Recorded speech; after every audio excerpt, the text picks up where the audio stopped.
देख रहे हैं नेटवर्क 33 राजकुमार के साथ। नेटवर्क 33 की आज की कहानी में आगे बढ़ने से पहले अगर आपने हमारा चैनल अभी तक सब्सक्राइब नहीं किया है तो कर लें और साथ ही बेल आइकन को भी जरूर दबाएं।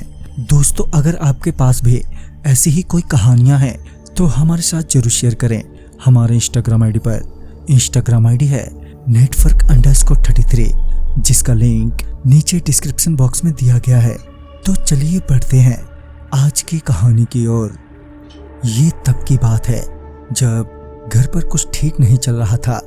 अम्मा बीमार चल रही थी, काफी दवा दारू करवाई मगर कोई जरा सा भी सुधार नहीं हुआ था।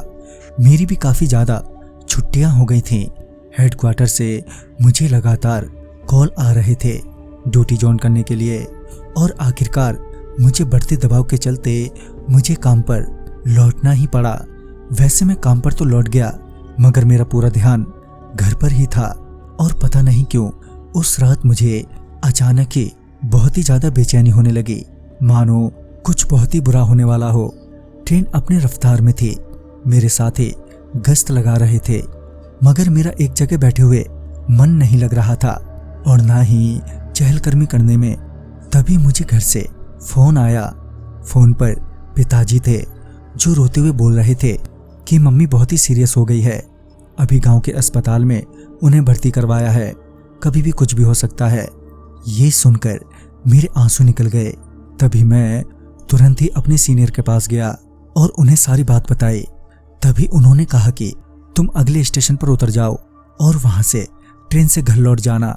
फिर जब अगले स्टेशन पर ट्रेन रुकी तो मैं वहां उतर गया और वक्त रात के 1 बज रहे थे। जब मैंने वहां पर पूछताछ की तो पता चला कि अगली ट्रेन 2.5 घंटे बाद की है। मैं वैसे भी ज्यादा वक्त बर्बाद नहीं कर सकता था, लिहाजन मैं स्टेशन से बाहर निकला और कोई गाड़ी देखने लगा। कुछ देर बाद एक बस आई। फिर जब बस वाले से मैंने बात की तो उसने कहा कि ये बस तो क्या, कोई भी सवारी डायरेक्ट वहां के लिए नहीं मिलेगी। अब मुझे समझ में नहीं आ रहा था कि मैं घर कैसे पहुंचूं। उस बस के जाने के बाद मुझे एक कार आती हुई नजर आई। मैंने हाथ देते हुए रुकने का इशारा किया और कुछ आगे जाने के बाद वो कार रुकी। मैं दौड़कर उस कार के पास पहुंचा। कार में 3 लोग थे, मियाँ बीबी और एक छोटा सा बच्चा जो पीछे की सीट पर बैठा था। मैंने उस कार वाले को अपनी सारी बात बताई तो उसने कहा कि हम भी उधर ही जा रहे हैं, आप आइए, हम आपको छोड़ देंगे। उनके इतना कहते ही मैं कार में बैठ गया और उन्होंने कार आगे बढ़ाते हुए बोला, आप कोई पुलिस वाले हो क्या? इस पर मैंने जवाब देते हुए कहा, हाँ मगर रेलवे पुलिस में। उसके बाद हमारे बीच कोई बातचीत नहीं हुई। मैं अभी कार से बाहर की ओर देख ही रहा था कि फिर से उन्होंने पूछा, आपका नाम क्या है? मैं पलटते हुए बोला, सुरेश। मगर मैं ये देखकर चौंक गया कि ये सवाल मेरे बगल में बैठा वो छोटा बच्चा पूछ रहा था, वो भी अपने बाप की आवाज में। मैं इससे पहले कुछ और बोलता कि उसकी माँ बच्चे की आवाज में अपने पति से कुछ बोली और उसके पति ने औरत की आवाज में उसे जवाब दिया। मैं हैरानी भरी नजरों से उनके चेहरे ही देख रहा था कि अचानक ही कार के अंदर की लाइट ऑफ हो गई। लाइट ऑफ होते ही उन तीनों की आंखें लाल जैसे चमकने लगीं और तब जाकर मुझे एहसास हुआ कि मैं एक बार फिर बड़ी मुसीबत में फंस गया हूँ। डर तो लग रहा था मगर इतना भी नहीं कि मैं चिल्लाने लगूं। तभी मैंने कार का दरवाजा पूरा जोर लगाते हुए खोला और चलते ही कार से नीचे कूद गया। कार से गिरते ही मैं सड़क के नीचे किसी एक गड्ढे में जा गिरा।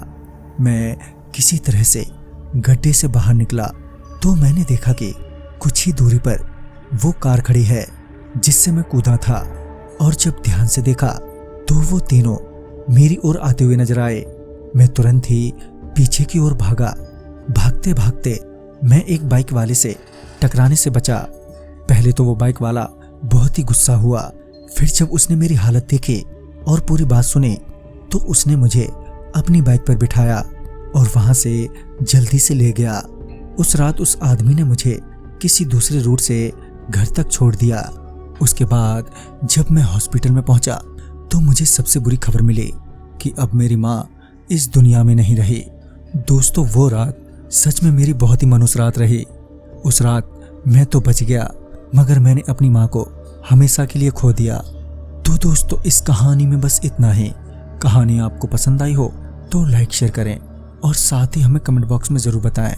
तो मैं आपका दोस्त राजकुमार जल्द ही मिलूंगा ऐसी ही एक नई कहानी के साथ। तब तक के लिए बाय एंड टेक केयर।